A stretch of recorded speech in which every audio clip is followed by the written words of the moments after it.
So, much like the death of Padme, I think I came away from the prequel trilogy with a different understanding of what happened and with the relationship between Anakin and Padme.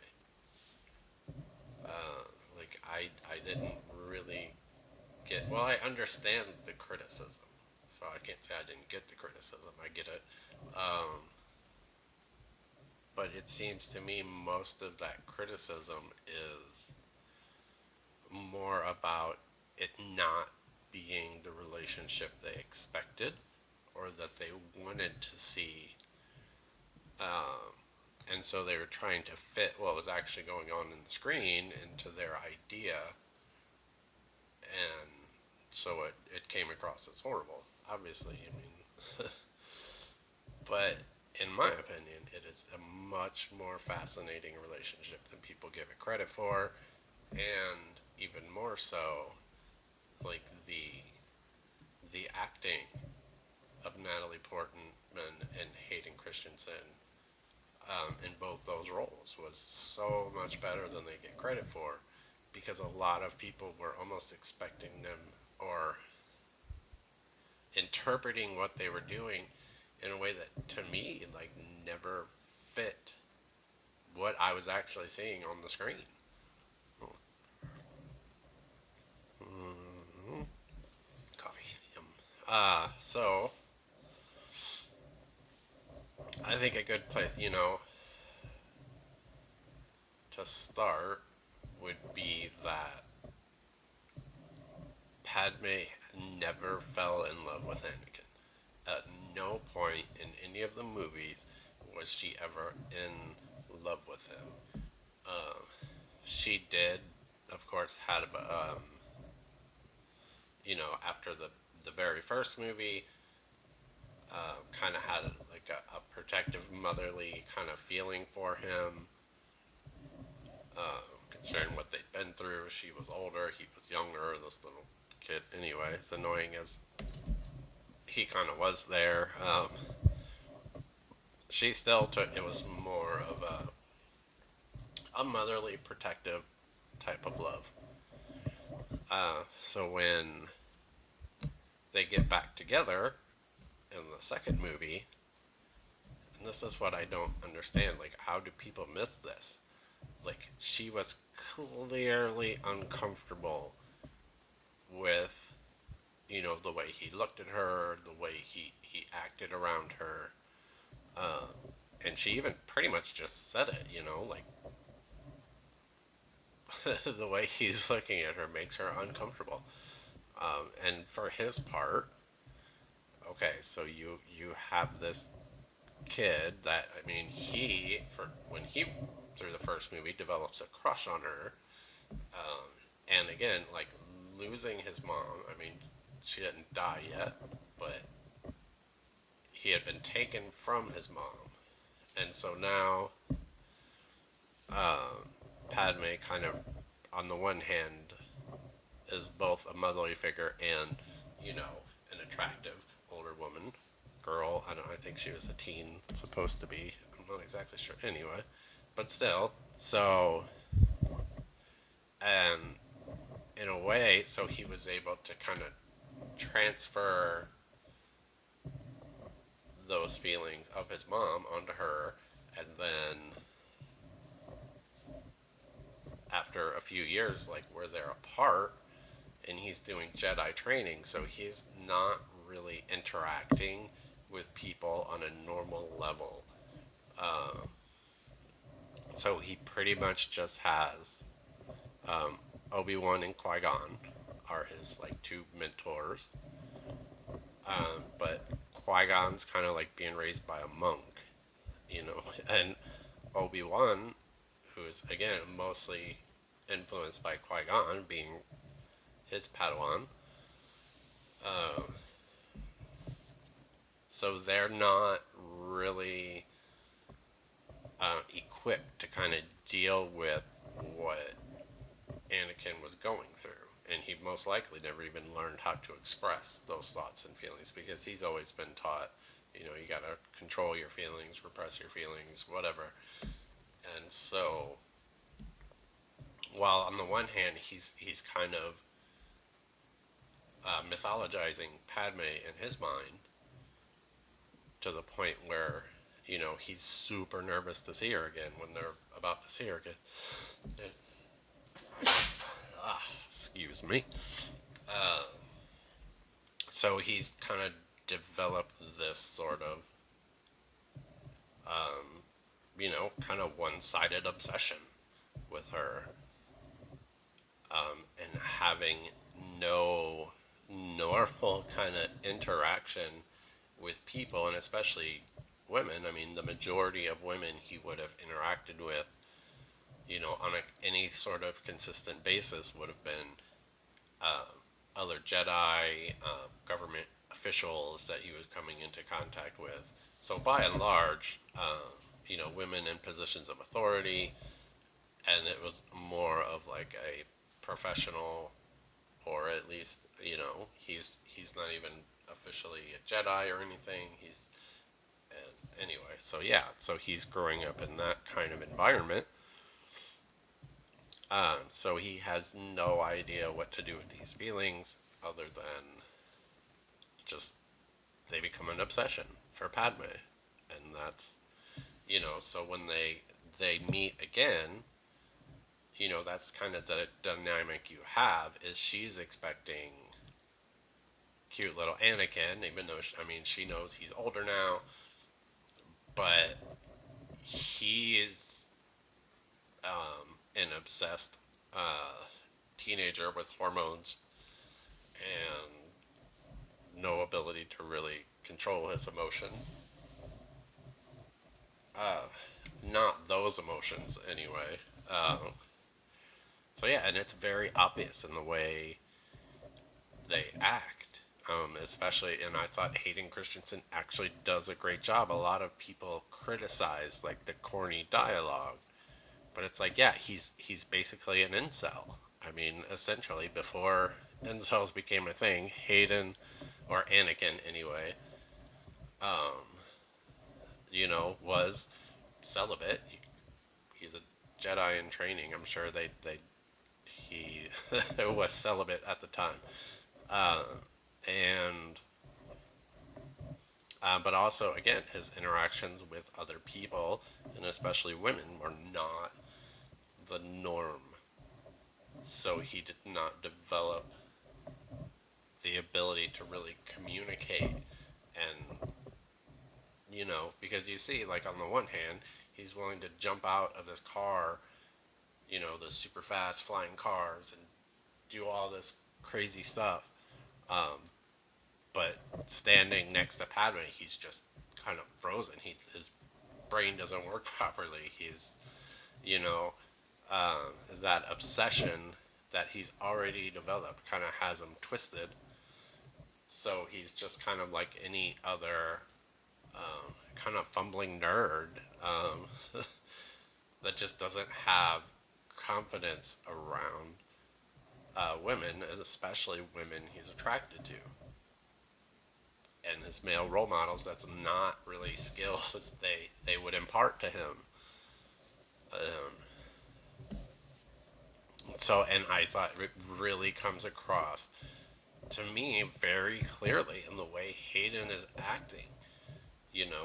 I think he does a flawless job as that kind of, um, clumsy, uh, self-conscious, obsessed nerd, suddenly standing face to face with this woman he spent the last 4 years putting on a pedestal. And Natalie, for her part, I think also does a tremendous job. And I mean, who has had more personal experience than Natalie Portman with, she was pretty much sexualized since a very young child, and kind of, she knew what that was like, and So I don't even know if it was really acting as far as her responding and the energy she gave back to um,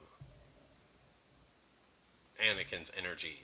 It was a very well done, I think, because on the one hand, like a position a lot of women are in with friends who develop feelings for them is, wow, I don't want to lose this friendship.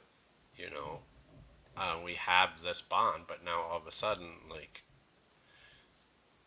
the obvious level of obsession coming from the friend makes it very difficult. Like she wants to be tactful, um, both in remembrance of her friendship with Anakin and just as her position as a woman, as a leader.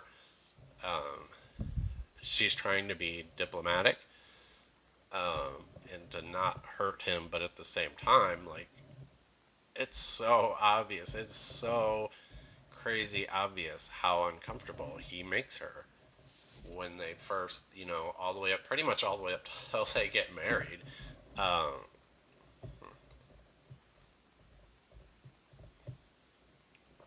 so, I don't know, ranting a bit about that.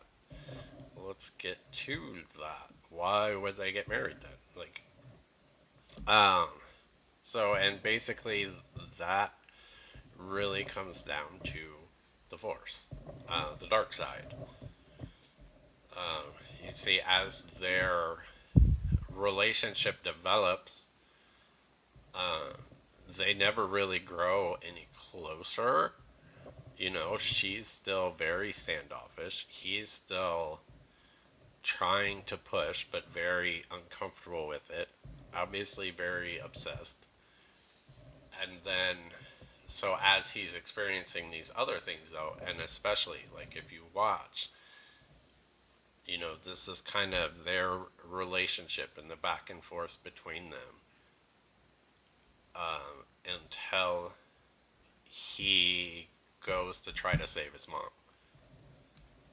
And this is when he kind of really loses it to the dark side. I mean, this is the first time he completely abandons himself to the dark side when his mom dies and he slaughters all of the sand people.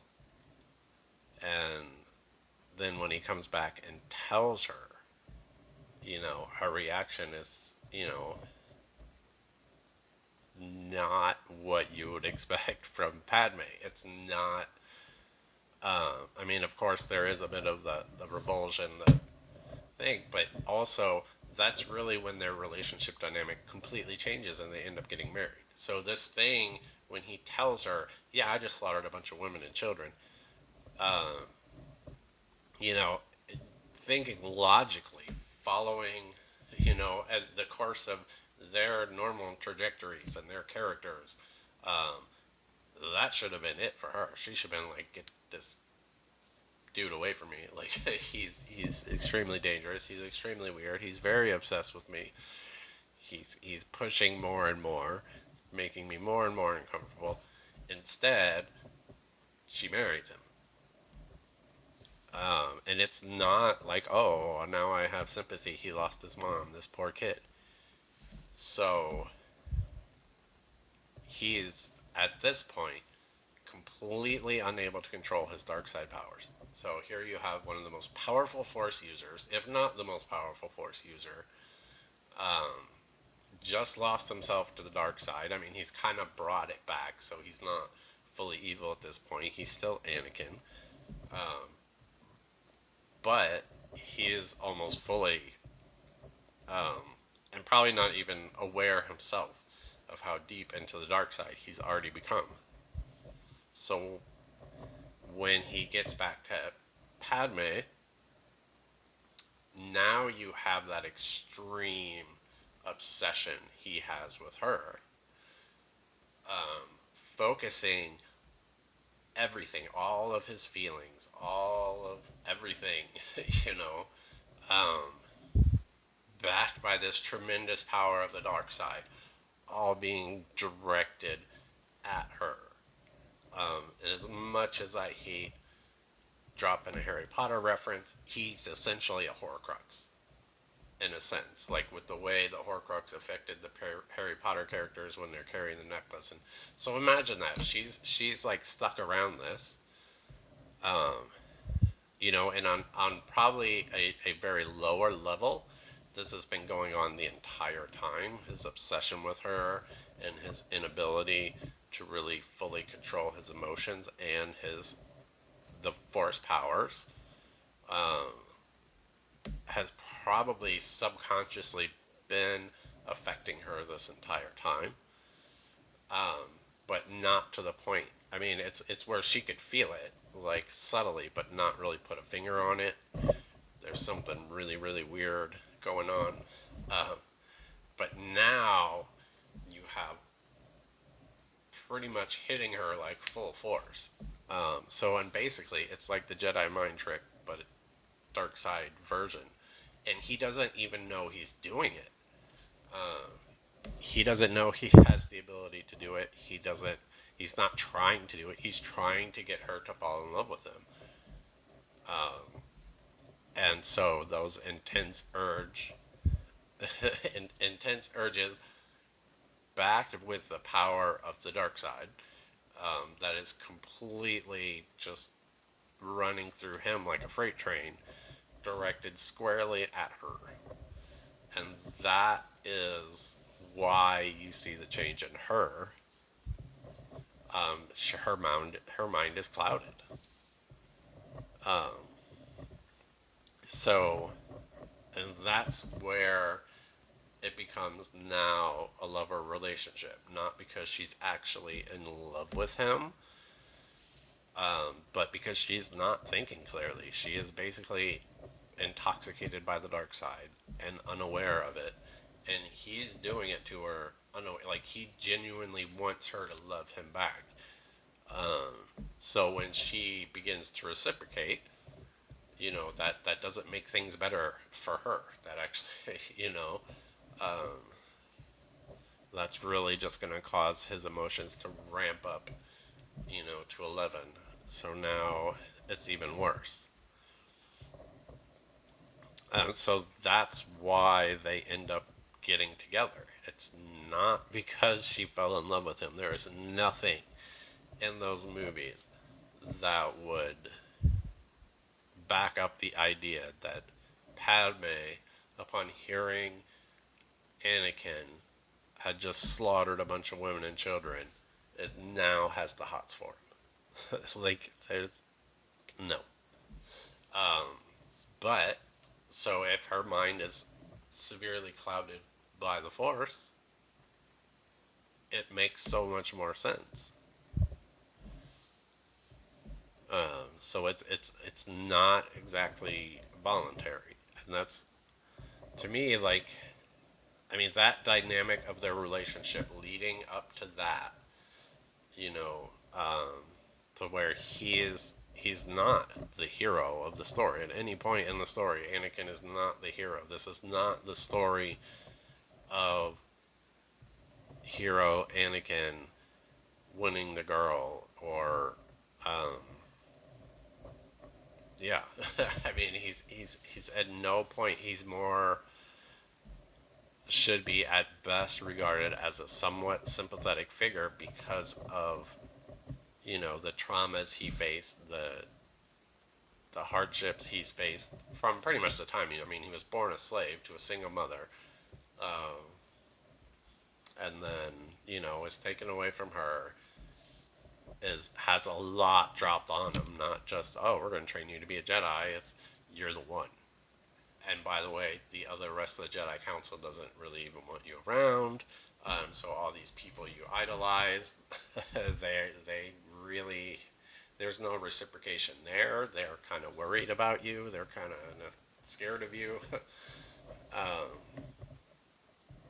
So yeah, and then I just really think it just adds a whole nother level to that story. It's not a love story. It's an obsession story. It's not a hero's journey. It's just somebody breaking down and and not having control. Uh, and I thought it was excellently portrayed, like that journey um, by Hayden Christensen. I think he gets a lot of flack, again, for the bad dialogue, for seeming so uncomfortable on screen. And to me, I'm watching it. I'm like, yeah, that's I mean, I haven't been like that level, but I've been nervous around girls I like. So I kind of get that. I get where you kind of say dumb things, you're misspeaking, you kind of get a wall in your brain between what you're thinking to say and the actual words that come out of your mouth. It's just nerves. Um, but for him, amped up to 11 because again, he's not just a normal person. He's got the force, and he has uh, pretty much since he comes back. You gotta imagine that Palpatine, when Qui Gon comes back saying, "Yeah, I think I found the one," that the Emperor, or well, Palpatine at the time anyway, immediately took interest. That there has been some kind of behind the scenes manipulation of Anakin going on this entire time. Um, and I think most likely to behind the scenes manipulation of why, kind of influencing, like why did the Jedi Council send Anakin of all people to protect Padme? Um, it's not like there was nobody else. I mean, honestly, that's something probably a member of the council themselves should have taken on, considering the situation and everything. So, anyway, though, so my opinion, and just from what I saw on the screen, I mean, she was very uncomfortable around him. He was very nervous around her. Um, the more he grew in the dark side, the more he gave in to the dark side, the more she became interested in him. And it's not like he became cooler. He was still the same fumbling idiot around her, until after the marriage. So, he didn't suddenly become a suave seducer. Um, he was just pouring out all this dark side energy, control out of control, due to his emotional state. And that's too why when that moment,